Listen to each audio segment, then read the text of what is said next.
नमस्कार, तुम्हा सर्वांचं श्रद्धाज ब्लॉगमध्ये स्वागत।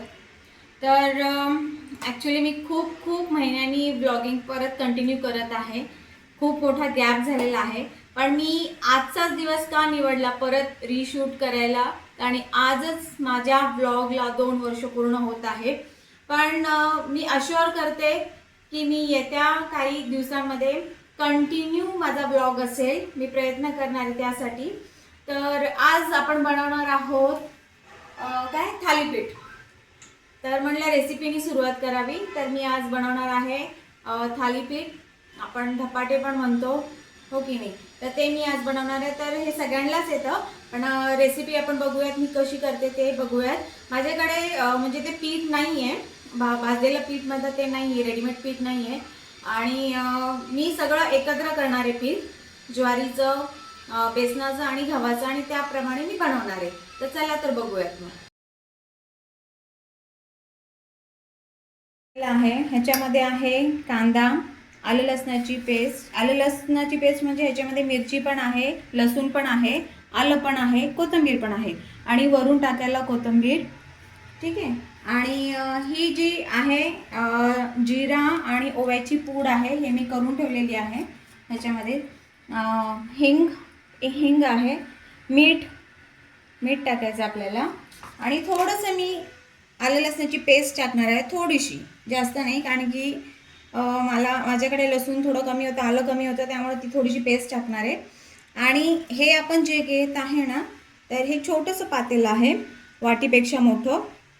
जर आपण हे एक घेतलेलं आहे, एक छोटं पातेलं आपण घेतलेलं, पातेलं नाही म्हणता येणार, वाटीपेक्षा मोठं आहे। तर आपण हे एक घेतलेलं आहे गव्हाचं पीठ,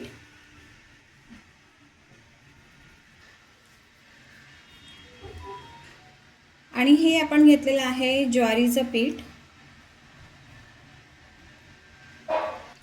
हे जे आपण घेतलं आहे हे बेसन पीठ आहे, तर हे आपण कमी घेतलं आहे, ठीक आहे। भाजणीचं मिळतं, भाजणीच्याने छान बनतं, खूप चविष्ट बनतं। पण आता आमचं असं इन्स्टंटली ठरलं की आपल्याला करायचं आहे थालीपीठ, म्हणून मी ह्या सगळ्या गोष्टी मिक्स करत आहे। पण भाजणीच्या पिठाने खूप छान बनतं आणि खूप छान चव येतं।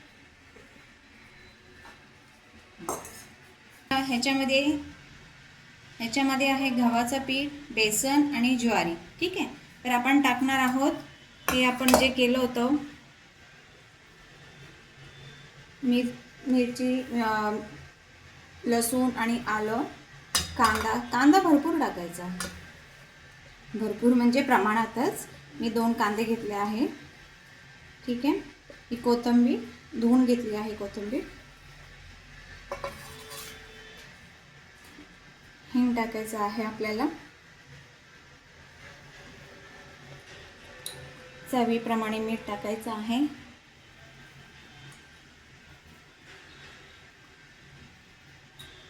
आणि ही जिरेपूड जी मी बनवून ठेवली आहे, जिरेपूड,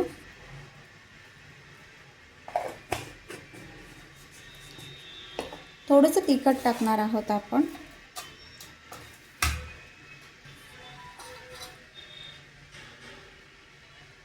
हळद, धना पावडर आणि लाल तिखट,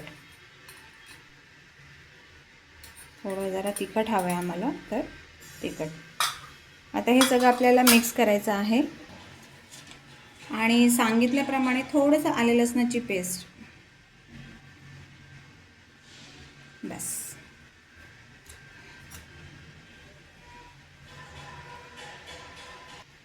आता आपण हे सगळं मिक्स करणार आहोत।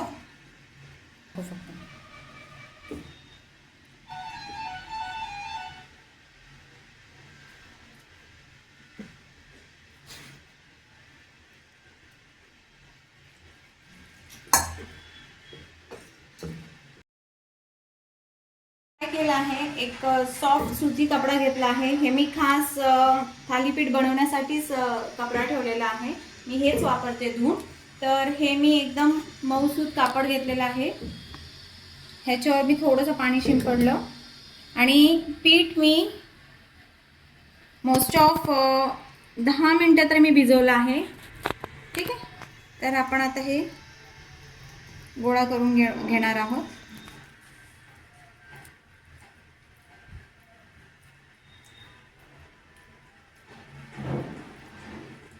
घरात जेवढं सामान आहे त्या सामानानेच केलेलं आहे, त्यामुळं जसं भाजणीच्या पिठाचं होतं तसं एकदम होईल की नाही माहीत नाही, पण ठीक आहे, खावंसं वाटलं त्यामुळं पटकन आपण हे बनवलं आहे.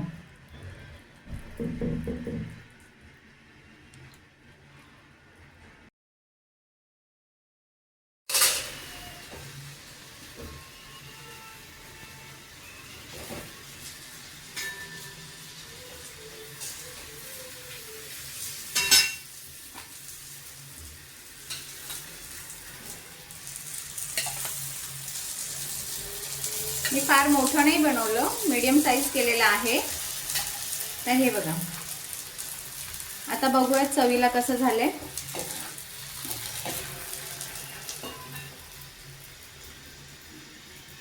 बघू आता चवीला कसं झालं आहे. 2 मिनिटं फक्त.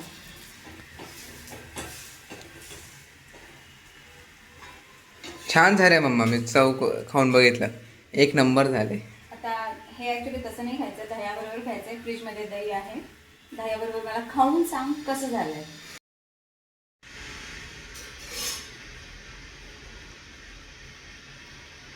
तर खाऊन सांग मला कसं झालंय ते.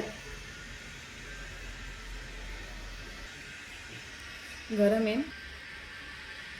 जसं काही नव्हतं ठरलेलं आणि मटेरियल पण फार काही घरात नव्हतं, पण त्यातल्या त्यात मुलाला वाटलं की मम्मीने बनवलं, जे काय आहे ते घेतलं आणि बनवलं. आता बघू ते कशी चव आहे.